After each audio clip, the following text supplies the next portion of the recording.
A gente acabou de viajar alguns milhares de quilômetros para podermos estar aqui nessa noite, celebrando essa realidade, celebrando o Senhor que nos faz um, que nos aproxima. Eu quero agradecer ao pastor Isaac pelo convite de poder estar aqui, agradecer ao Ministério de Louvor, por ter nos abençoado, me abençoado, pelo que se vê, eles se dedicam muito, glórias ao Senhor por isso. E antes de nós mergulharmos na palavra, eu queria só compartilhar de algo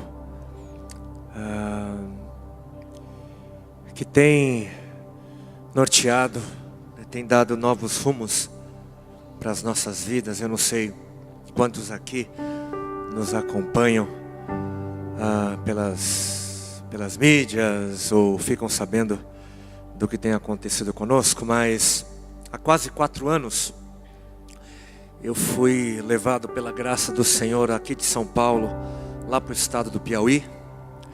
Na verdade eu cresci, a sensação que eu tenho hoje aqui é de estar voltando para casa, porque como eu havia dito para o pastor Isaac, eu praticamente cresci no bairro do Bom Retiro, Os meus pais, a minha família ainda hoje tem bastante relação com esse bairro, Quem não conhece ali a José Paulino, ali a...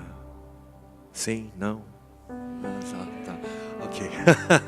Então eu tenho família, amigos que têm uma relação muito profunda com esse bairro. E há quase 4 anos atrás, por conta de um lindo chamado do Senhor, eu e a minha casa, nós fomos levados para o extremo norte da nossa nação, ali na pontinha, para uma terra calorosa, uma terra onde o vento físico pode não estar soprando, mas eu creio que o vento do Espírito tem ali abanado a fim de gerar a sua chama, intensificar o seu fogo, o seu avivamento. E eu generosamente foi-me dada a oportunidade de poder falar um pouquinho do porquê nós fomos para lá. Tudo começou por conta de um trabalho social que nasceu aqui em São Paulo, na Casa Verde, que é o abrigo Livre Ser. Eu não sei quantos aqui já ouviram falar do Livre Ser. Esse trabalho começou em 2008 com o propósito de resgatar crianças do risco social. E por risco social se entende orfandade, abuso, violência, abandono. E depois de cerca de 5 anos crescendo, sendo moldados pelo Senhor, chorando, nos alegrando, sendo edificados por meio da salvação que alcançou e tem alcançado essas crianças, nós entendemos que era tempo de expandirmos o trabalho. E a princípio achávamos que o trabalho se expandiria em São Paulo mesmo. Só que em São Paulo as portas não se abriam e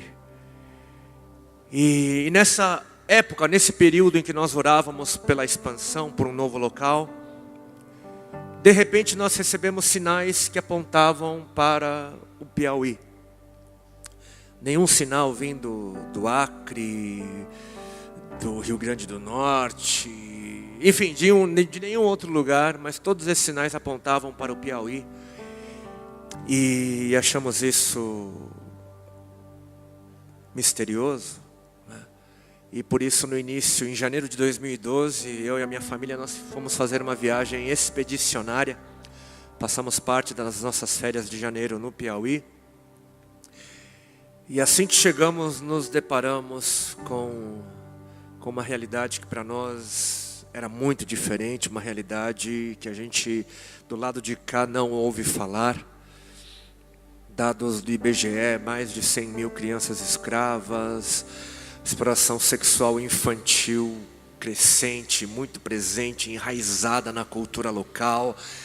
Eu fiquei sabendo de depoimentos de regiões onde, em determinadas épocas, o valor de um ato obsceno e indizível chega a ser em média 99 centavos, R$1,99, R$3,99. Eles usam esse linguajar comercial por tratarem essas vidas como mercadorias.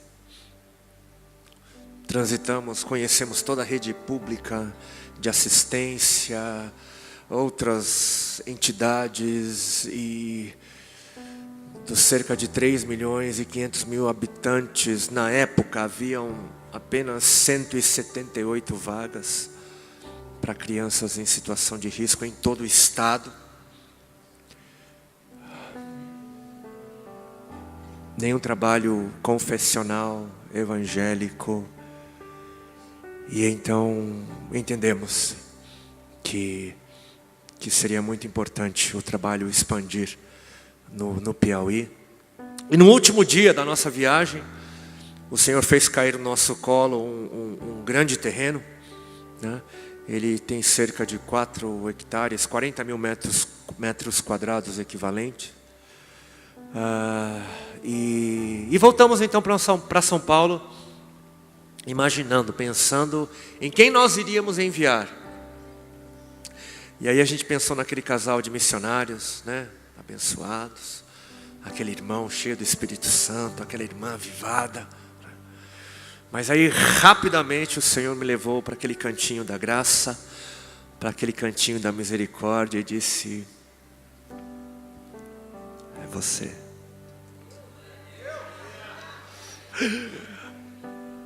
E aí no princípio é aquele susto, né? Como assim, meu Senhor? Como assim eu? E depois do susto, obviamente, a gente vai sendo lembrado das palavras, né? A gente vai lembrando das canções que a gente canta, que a gente é levado a cantar, né? Vai valer a pena, ai, ai, ai, ai, ai. Né? E a gente vai lembrando de que não há lugar melhor do que o centro da vontade do Senhor. E aí rapidamente do susto a gente passa para o estado de gana, né? De desejo. Não, eu quero estar lá. Mas eu sou casado, tenho filhos, né? E eu ensaiei, né? Minha esposa, né? Ai, ai, ai, tem que falar com ela. Aí um dia assim, todo sem jeito, Daniela é o nome dela, né? Oi, Dani, tudo bom? Então, sabe o Piauí? Uau, né? A gente tem que ir, né? Aí ela baixou a cabeça assim também e... né? Ou seja, o Senhor estava falando comigo, estava falando ao coração dela, e depois de muitos sinais, depois de muita providência, o Senhor permitiu que eu e minha casa nos mudássemos para aquele lugar. E a princípio eu achava que eu estava indo para o Piauí, porque o Piauí precisava de mim. Mas a grande verdade é que eu precisava desesperadamente do Piauí. Eu precisava desesperadamente de viver aquilo que o Senhor tem para a minha vida, para a vida da minha casa, para a vida da minha família. E de fato, não há lugar melhor do que o centro da vontade de Deus. Não há, não há. E fomos ali então, passamos a trabalhar, arregaçamos as mangas, né? A gente começou com um lindo projeto, né? Logo mais eu tenho um vídeo, eu vou mostrar algumas imagens. Essas imagens estão cerca de 8 meses, né? Essas informações têm um certo atraso, né? É porque faz um tempinho que a gente iniciou essa campanha e está na hora da gente fazer uma atualização, né? Mas chegamos ali, passamos a trabalhar a fim de que o trabalho das crianças pudesse ser iniciado. Mas quando chegamos lá, nos deparamos com uma outra realidade. Que a gente, na verdade, ficou sabendo disso um pouquinho antes da nossa ida. Mas o Piauí é o estado menos alcançado pelo Evangelho na nossa nação. É o estado menos alcançado. Existem inúmeras cidades, né? E existem milhares de vilarejos, comunidades rurais, onde não existe a presença de um missionário, de um trabalho. 96% dizem as estatísticas, né, das zonas rurais, das comunidades rurais. E a gente, na verdade, acabou de voltar de um impacto missionário, o Sertão Livre. Eu não sei quantos aqui já ouviram falar, mas essa cidade onde nós estivemos agora, Bocaina, né, é uma cidade que tem cerca de, tem cerca de 6 mil habitantes e tinha menos de 30 evangélicos confessionais, né, crentes no Senhor Jesus, e isso é menos de 1%. Né? E vivemos um tempo fantástico esses dias, e isso tem acontecido por conta dessa realidade. Né? Depois que nós descobrimos que o Piauí e o sertão do Piauí é uma das regiões menos alcançadas da nossa nação, a gente precisou corresponder. E por conta dessa chama, nós fomos conhecer um pouco do estado, desbravar um pouco desses interiores, desse sertão do Piauí. E foi ali que nos deparamos com uma realidade que eu não sabia. Eu tinha ouvido falar, mas não entendia, nunca havia tocado, visto, percebido de perto, que é a realidade da falta de acesso à água potável. A gente sabe que a seca é uma realidade presente no Nordeste, especialmente no sertão nordestino. E ali nós conhecemos regiões que fica sem água, sem chuva durante anos. Conhecemos uma região que não chovia ali há mais de 4 anos, que não chovia. E ali a gente conheceu pessoas, gente que, por falta de acesso a outras fontes, chegava a consumir de uma água que, quando eu morava em São Paulo, eu não teria coragem de lavar o meu carro, muito menos dar para o meu cachorro beber. Ali a gente conheceu uma gente que consome uma água tão imunda e fétida. É com aquela água que eles misturam o leite em pó na mamadeira dos netos, dos nenéns, dos filhos, e misturam e dão para os nenéns beberem. E a gente sabe que a maior causa de mortalidade infantil até os 5 anos é decorrente do consumo de água não tratada, contaminada. A gente colheu um depoimento em vídeo na primeira comunidade onde nós fizemos uma intervenção. Ali nós instalamos um sistema de tratamento de água. E a mãe ali com a sua família, os seus filhos, ela chegou a confessar para nós que pior do que sentir fome era sentir sede. E ela disse que quando a sede batia e não havia para onde recorrer, a família toda, as crianças, ela dava óleo para as crianças beberem, para aliviar a sede. E por conta disso, sem que a gente tivesse buscado ou desejado, quando a gente viu, nós estávamos envolvidos com esse projeto que busca viabilizar acesso à água potável. Na verdade, tudo que a gente faz ali é missionário. Trabalho com as crianças,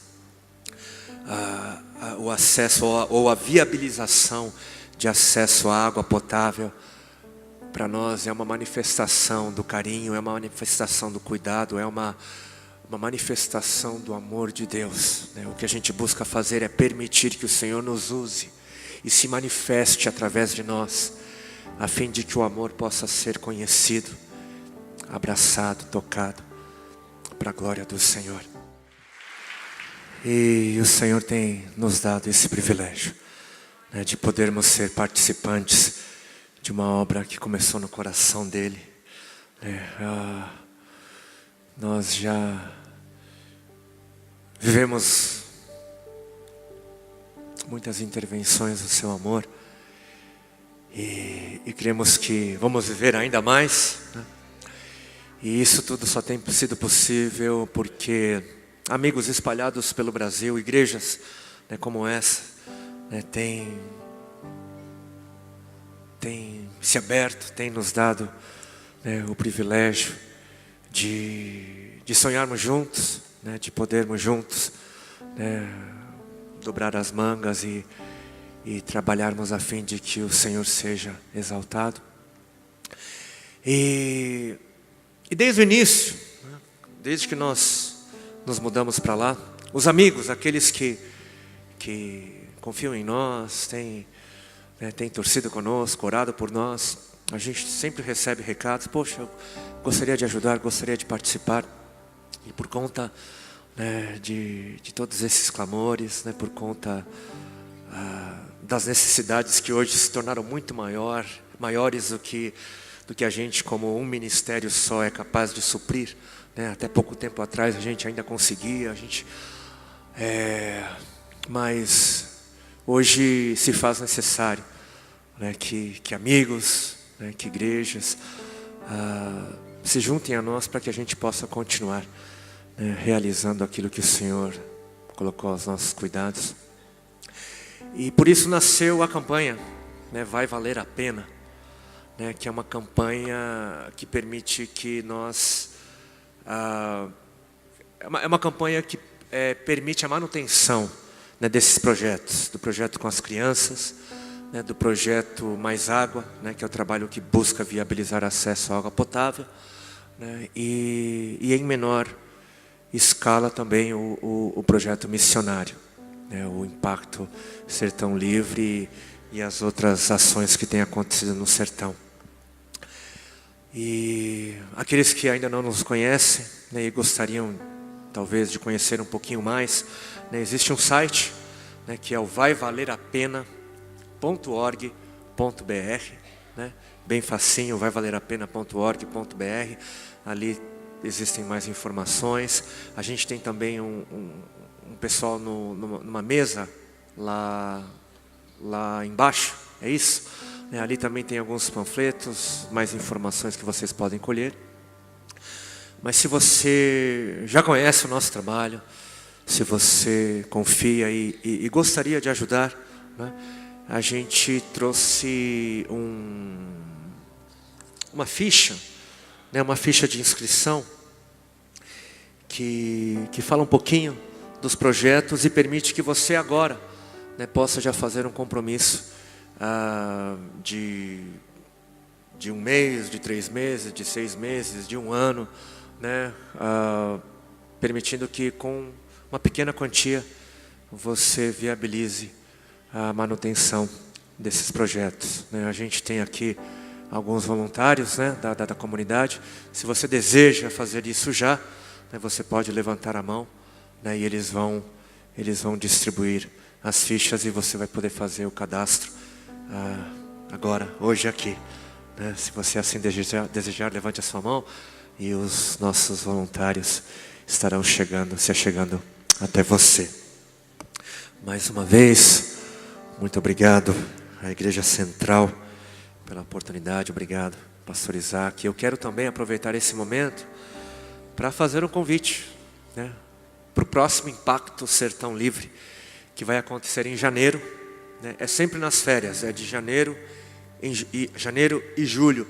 Nós passamos aproximadamente 10 dias no sertão, servindo, evangelizando. Você que é da área da saúde, você que é da área do ensino, você que trabalha com crianças, você que é da área legal, enfim, os campos estão brancos, né? Ali a necessidade é tanta e é em todas as áreas, né?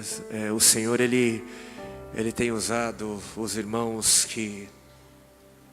de todos os segmentos na nossa sociedade. Ali você encontra um espaço para se doar, um espaço para manifestar o amor do Senhor. E algo lindo de se ver, é que quando nos lançamos ao querer do Senhor, Ele não se esquece de nós no processo, né? Enquanto Ele abençoa outros por meio de nós, Ele não se esquece de nós. E o que nós temos visto é que, assim como aqueles 70 que foram enviados pelo Senhor e voltaram jubilosos porque viram a sua glória, a gente tem visto o Senhor também, né, permitindo que aqueles que têm participado e têm ido e têm visto a glória do Senhor, tem permitido que eles voltem jubilosos, né, por essa intensidade da graça e da misericórdia vivida nesses dias, né. Maiores informações em breve. Nós já temos a cidade, né, e logo mais nós vamos estar divulgando a cidade, a forma de se inscrever, como fazer. E o site é sertãolivre.org.br, www.sertãolivre.org.br. E muito obrigado a você, né, que diz sim, que faz o seu cadastro agora, que o Senhor continue a abençoar a sua vida, o seu coração, e que o Senhor continue a nos dar sabedoria, temor, estratégias, para que possamos com eficácia, né, manifestar o reino de Deus naquele lugar. Amém? Amém. Aleluia. Aleluia. Enquanto os irmãos vão preenchendo as fichas, eu quero convidar a igreja a estar abrindo comigo a Bíblia em alguns textos. Eu vou citar diversos textos nesse primeiro momento, mas para iniciarmos, eu vou ler 3 textos bíblicos. Um em Romanos, no capítulo 10, versículo 9. Outro em 1 João, capítulo 2, versículo 23.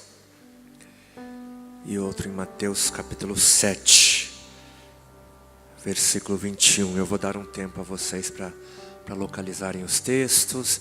Eu sei que tem gente ainda preenchendo os cadastros.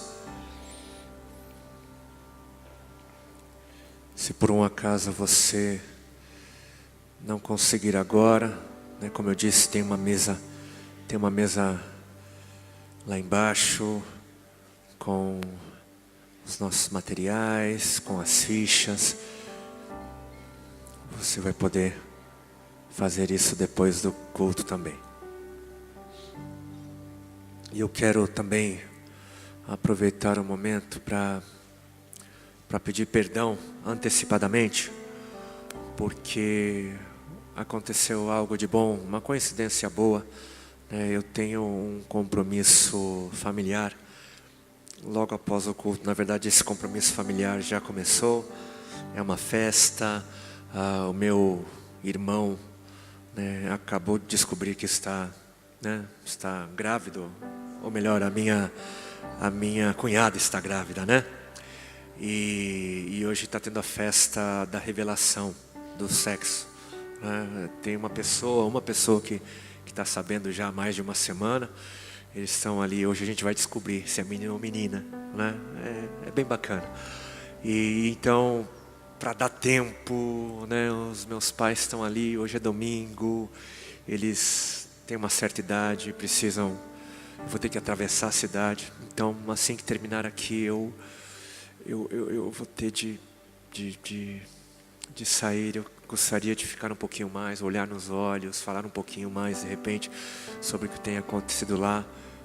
Me perdoe, né? Eu peço à igreja compreensão e já deixo aqui, né, ou já expresso aqui a minha esperança de numa próxima oportunidade, né, a gente poder fazer isso com mais calma. Amém, queridos? Obrigado pela compreensão, obrigado pela confiança.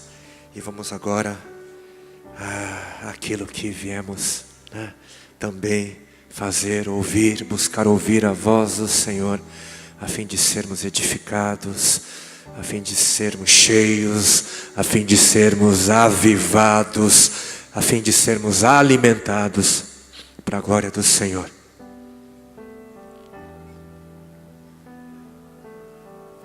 Romanos capítulo 10, versículo 9, palavras do apóstolo Paulo, inspiradas pelo Espírito Santo, ele que escreveu à igreja em Roma.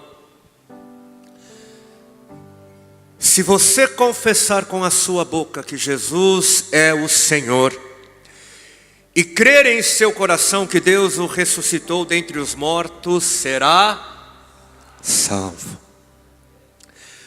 1 João capítulo 2, versículo 23, complementa dizendo: todo o que nega o Filho, também não tem o Pai.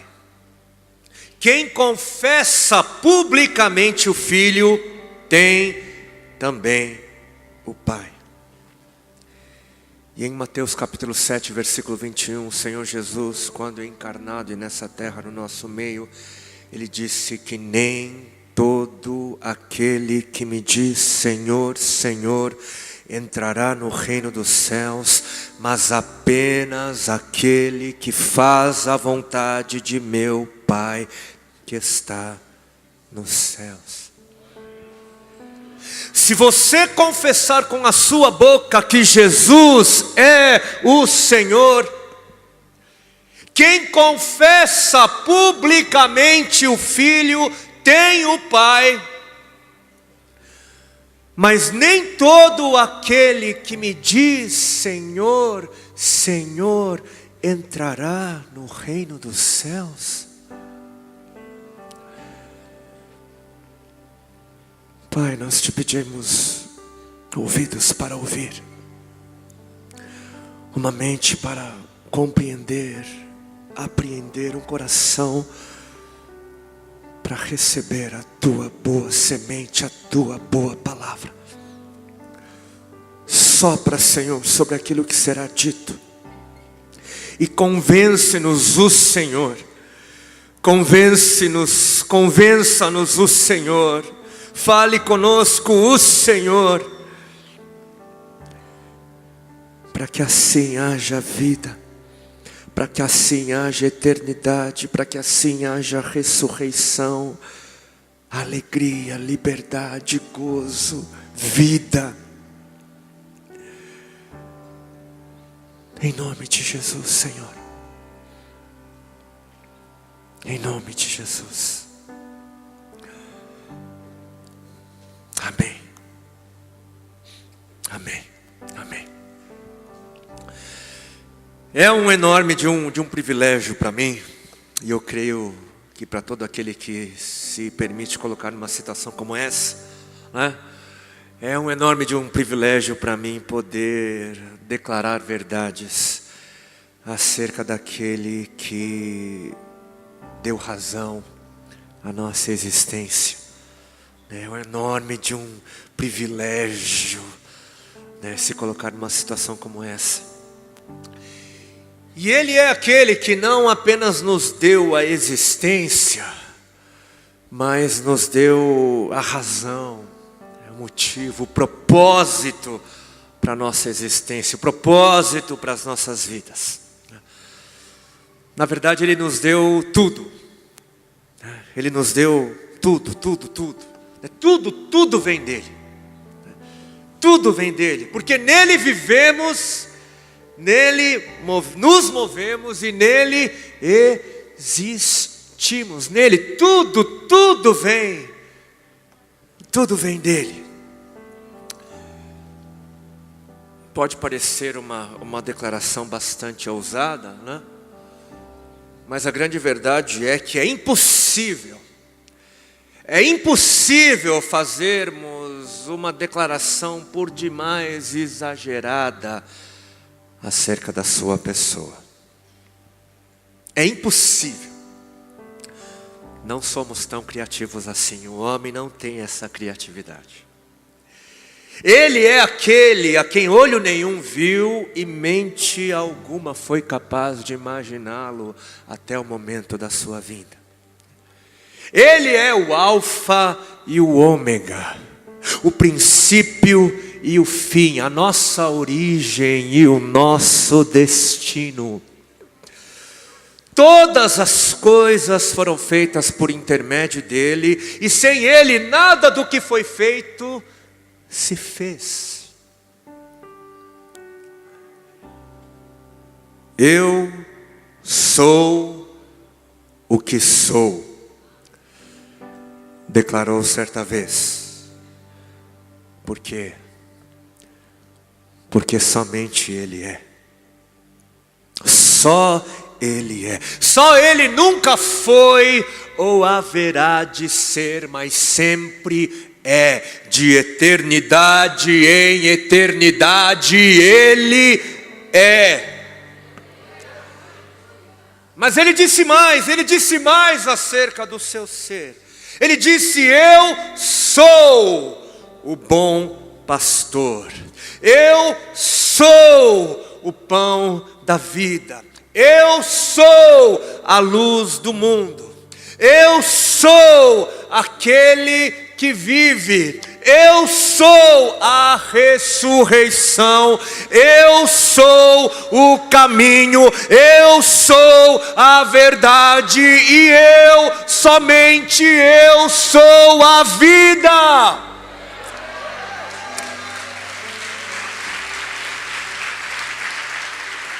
Não há outro intermediador entre Deus e os homens. Não há salvação em nenhum outro, porque debaixo do céu não há nenhum outro nome dado aos homens pelo qual devamos ser salvos. Nenhum outro nome.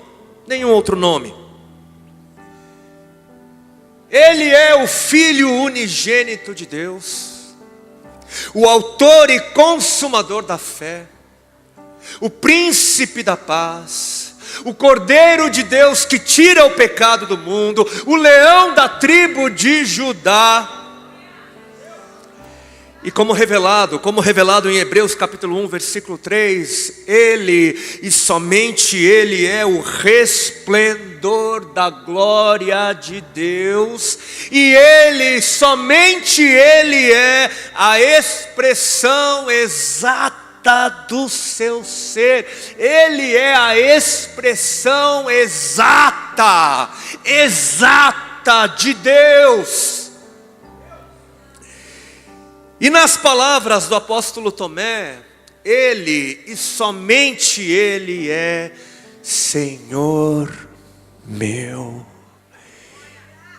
e Deus meu. E Deus meu Senhor, nosso e Deus nosso. E só para a gente ter certeza, por favor, para aqueles que, de repente, se existe aqui alguém que ainda não percebeu de quem nós estamos falando, por favor, responda em alto e bom som. Sobre quem? Sobre quem é que nós estamos falando? Jesus! Só Ele é. Jesus. Somente Ele é. De eternidade em eternidade. E como eu disse agora há pouco, o homem não tem criatividade o bastante para dizer algo por demais exagerado acerca da pessoa de Cristo Jesus. Não tem. Este nome é sobre todos, e é diante desse nome que todo joelho se dobrará e toda língua confessará que Ele é o Senhor. Ele é o Senhor. E o mestre John Stott, o professor dos professores, ele chegou a dizer que se tivéssemos que abreviar o Evangelho em uma única frase, Ele chegou a dizer que a versão mais abreviada possível do Evangelho é essa frase: Jesus Cristo é o Senhor. Jesus é o Senhor. É isso que o Evangelho, as Escrituras buscam revelar à humanidade, buscam nos mostrar. Jesus é o Senhor. É isso que todo avivamento busca arrancar de nós como confissão de fé.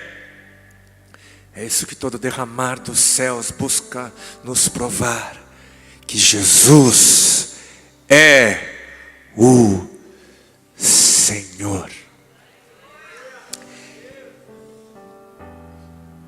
E nessa noite é sobre esse termo que eu gostaria de gastar os próximos minutos com a igreja.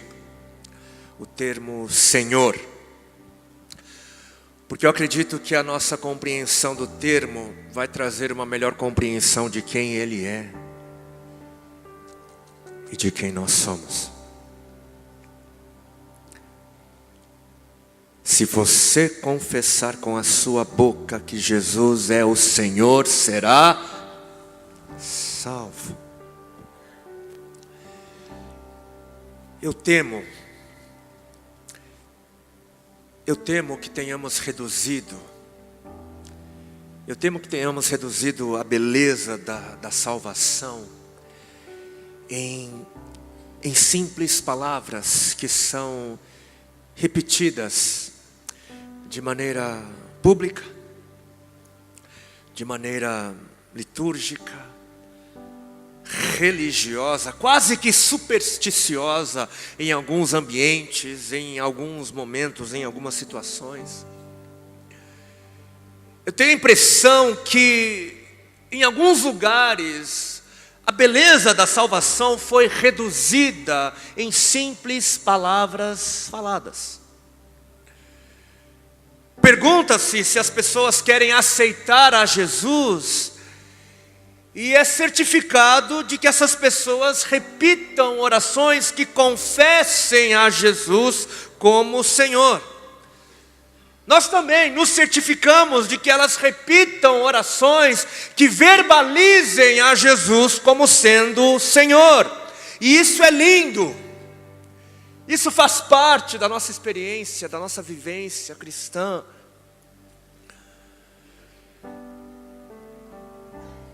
Mas fato é,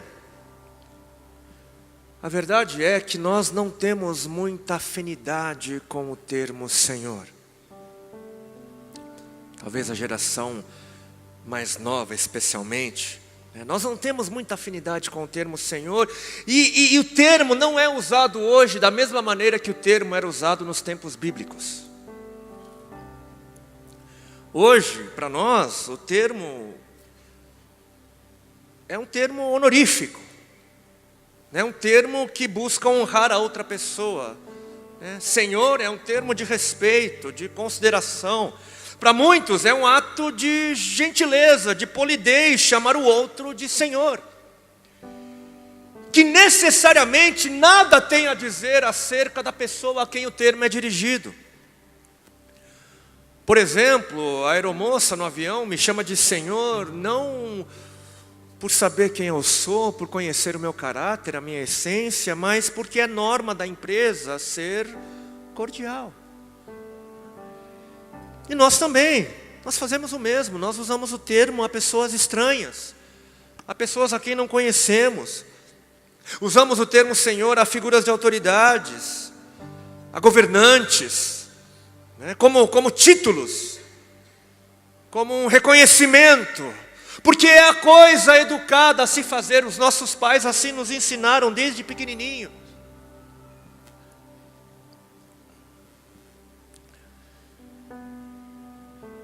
Mas não é dessa forma que a Bíblia nos apresenta a pessoa de Cristo Jesus, não. Jesus não é Senhor da mesma maneira que o diretor da escola. Jesus não é Senhor da mesma maneira que o policial. E Jesus não é Senhor da mesma maneira que o dirigente de uma nação é. Nas Escrituras Ele não é chamado de Senhor como um ato de delicadeza. Não somos chamados a confessá-lo como Senhor por respeito ou consideração simplesmente. Não é nesse nível que devemos nos relacionar com o senhorio de Cristo. Não é nesse nível.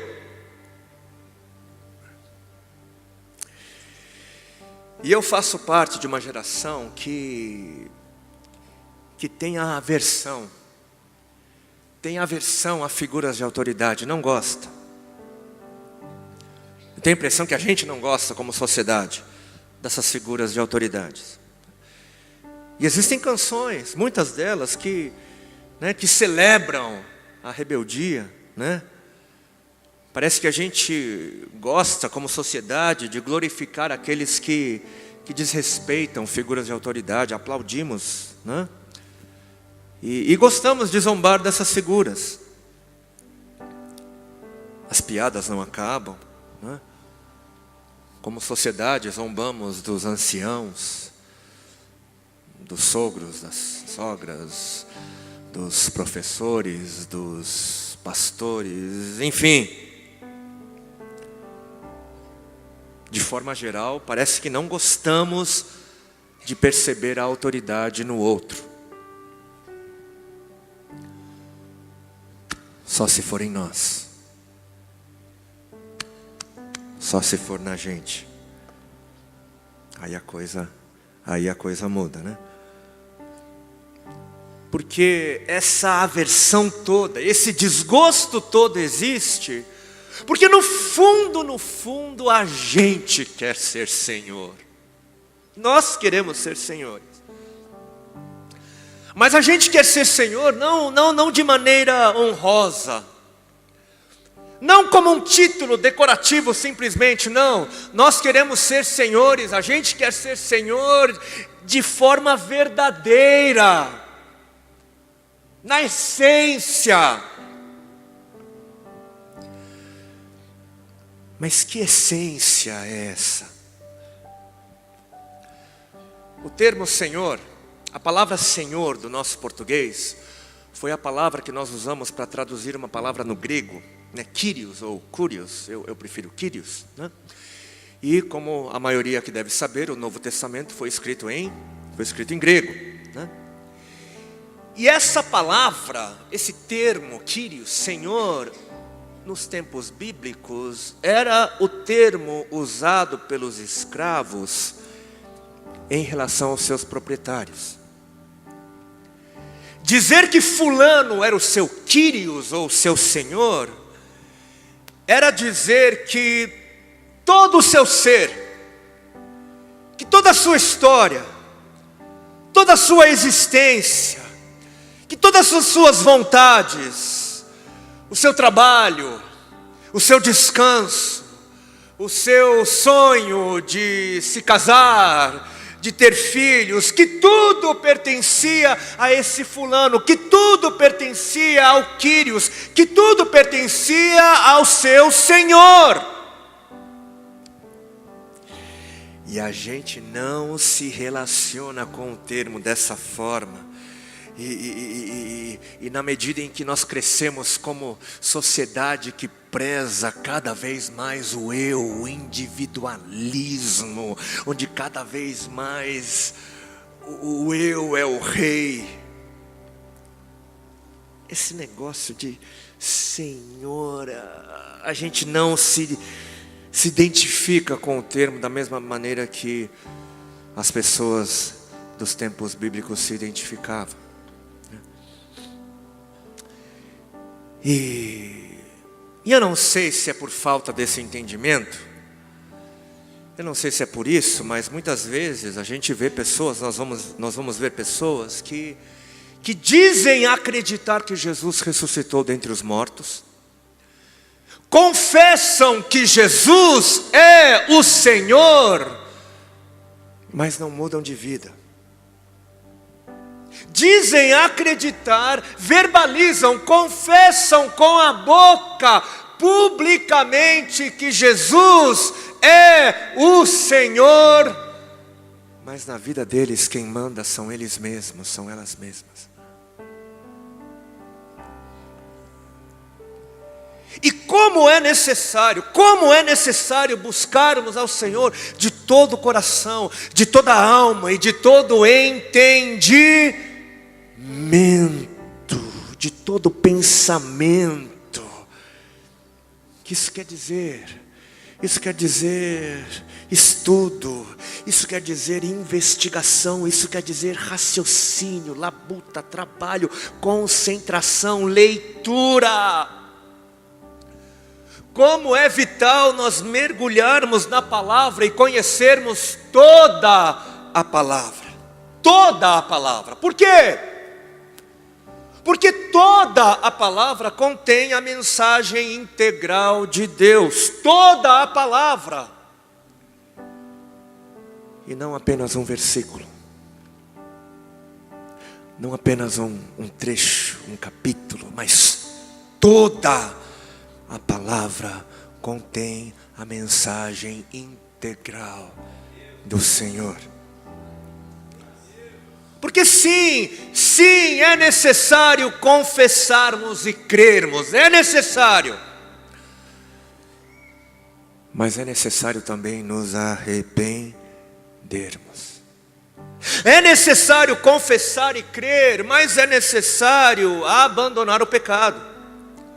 É necessário amar o próximo. É necessário se doar. É necessário perdoar para ser perdoado. É necessário guardar a fé, combater o bom combate, persistir, permanecer. E por aí vai. E por aí vai. E algo que eu julgo importante sabermos também é que a Bíblia, ela foi escrita primeiro para as pessoas de sua época, né?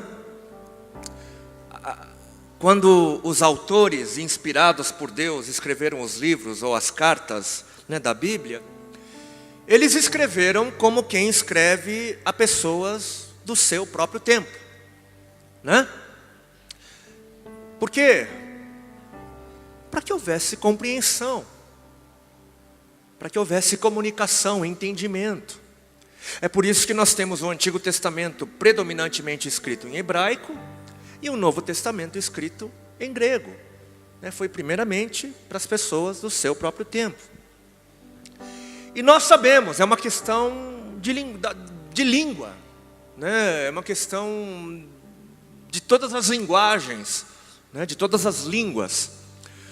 Uma palavra, uma frase, um termo não tem o mesmo sentido, né, conforme o tempo vai passando, porque a cultura muda, né, o pensamento vai mudando, né? No nosso português mesmo, uma palavra hoje não tem o mesmo significado de 5, 10, 20, 50, 500 anos atrás.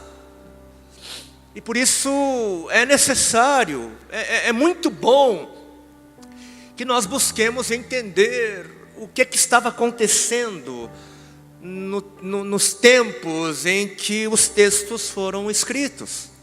É muito importante nós buscarmos investigar e entender o que estava acontecendo naquela época, qual era o pensamento regente, né?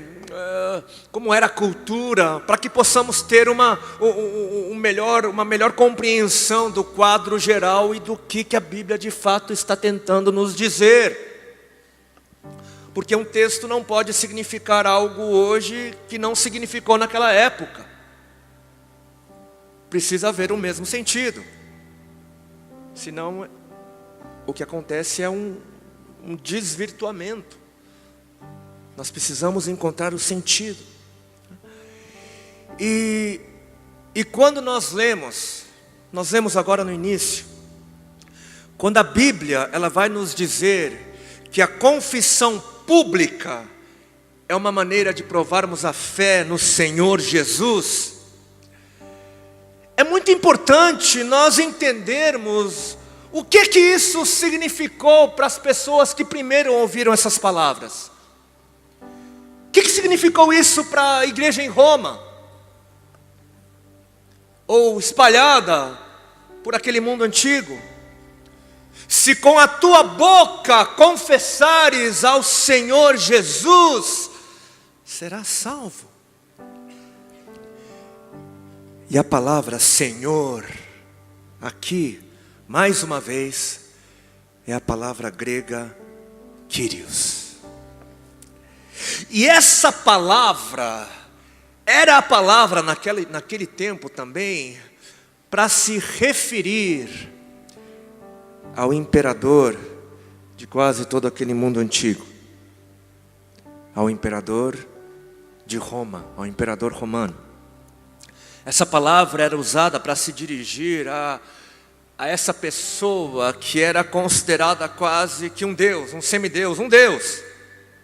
Esse governador absoluto era considerado um deus. Kyrios, ou Caesar, ou César, ou Senhor, era o título que pertencia ao imperador romano, né, que subjugava todos aqueles povos. Ser subjugado, ser dominado, ser submisso ao poderoso império romano, significava lealdade ao Kyrios. Significava lealdade a César, significava lealdade ao Senhor. E na época do apóstolo Paulo, o Kyrios, ou César de todos, era o temido e sanguinário Nero, que inclusive assassinou o próprio apóstolo Paulo e perseguiu ferozmente os cristãos. Ele perseguiu os cristãos. Agora pensem comigo um pouco. Debaixo desse domínio romano, debaixo dessa opressão do sistema, debaixo dessa escravidão causada por um falso Deus, o que significaria naquela época confessar publicamente que o seu Kyrios não era Nero, mas que o seu Kyrios era Cristo Jesus? O que isso significou na época? Quais seriam as consequências possíveis de se confessar publicamente que o seu Kyrios, que o seu Senhor, não era Nero ou nenhum outro, mas Cristo Jesus? Ah não, esse negócio de história, de império romano, não, está muito distante para mim, eu não consigo me relacionar, eu não consigo. Ok, vamos trazer exemplos mais recentes, exemplos dos dias de hoje. Imagine que você hoje, que nós hoje, vivêssemos no Oriente Médio.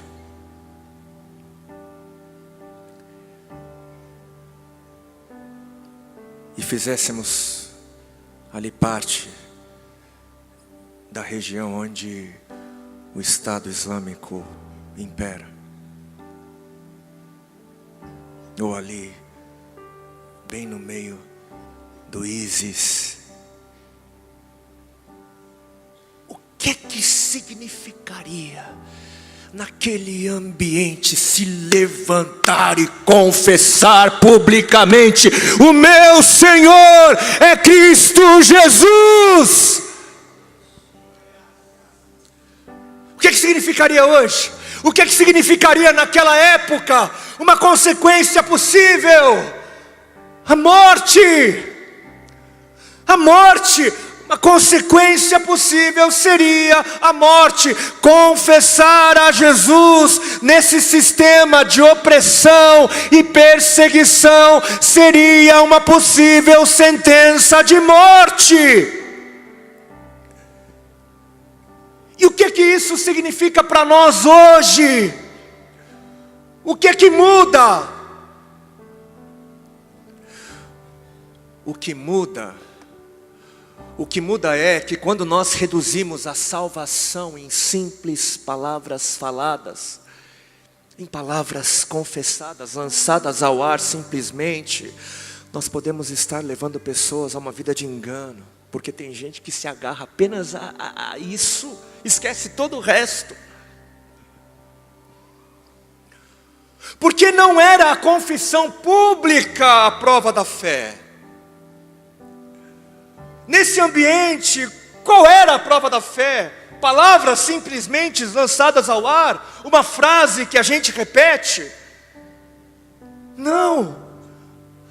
A prova da fé era essa disposição de perder tudo, até mesmo a vida, ao confessar que o Senhor de toda a vida, quem de fato tem um dizer sobre quem deve morrer ou viver, era e é Cristo Jesus. A prova da fé era colocar tudo em risco, porque Jesus é o Senhor. A prova da fé era uma confissão que era feita através da vida, e não através de palavras simplesmente. Nem todo aquele que me diz Senhor, Senhor, entrará no reino dos céus. Nem todo o que me honra com palavras, nem todo aquele que me reconhece como Senhor, herdará a vida, mas apenas aquele que faz a vontade de meu Pai que está nos céus, mas apenas aquele que se relaciona com Ele como se Ele de fato fosse o Senhor.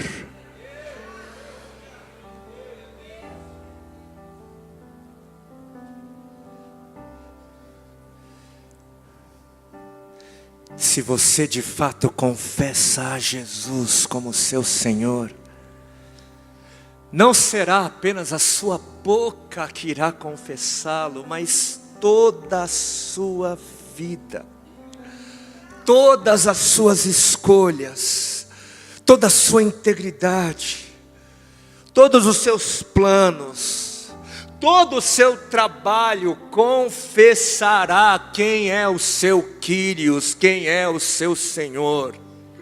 Tudo em você haverá de declarar que o seu Senhor não é a sua vontade,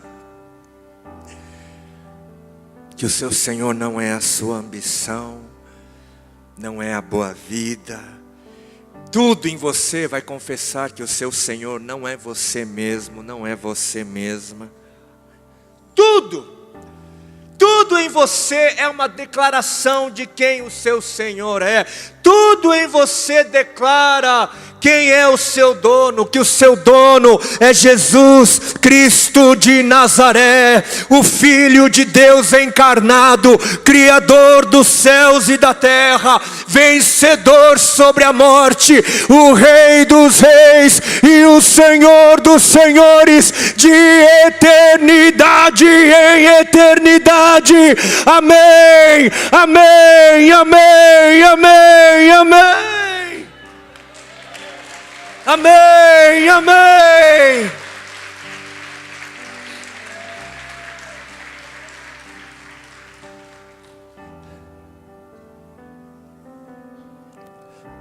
Levante-se do seu lugar,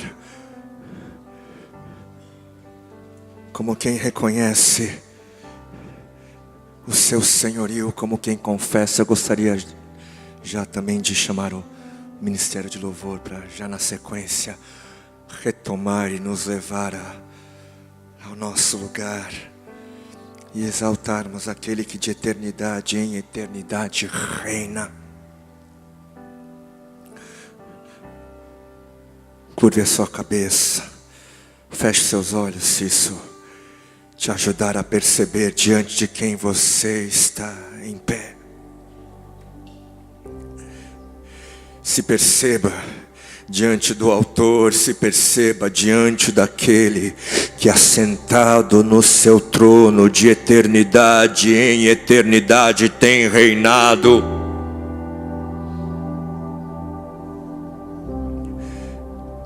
E diante daquilo que você ouviu e foi dito ao seu coração, busque responder com toda a sinceridade a Ele e a você mesmo. A quem você tem servido?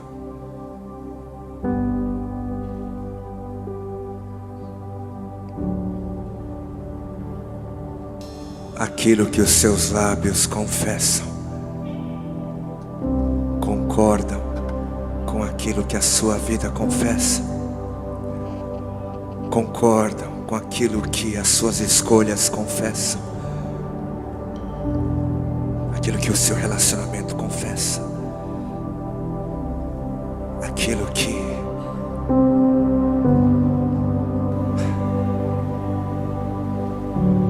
a cada dia você tem confessado, a cada manhã?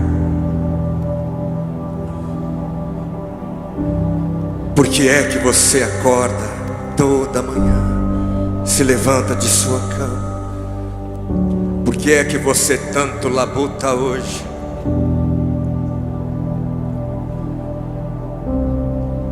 Por que é que esse sonho tanto te apraz, tanto te consome?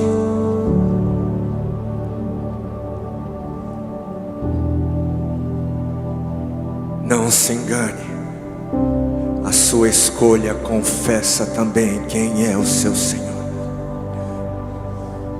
Quando você escolhe a verdade e não a mentira, você está confessando que Jesus é o seu Senhor. Quando você escolhe o caminho reto, penoso, custoso e não o tortuoso e fácil, você está confessando quem é o seu Senhor.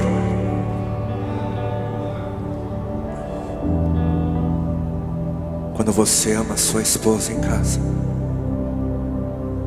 quando você trata com respeito seu marido, quando você honra os seus pais, quando você honra os seus pastores, quando você não julga o seu irmão, quando você não desconstrói o outro, você está confessando quem é o seu Senhor.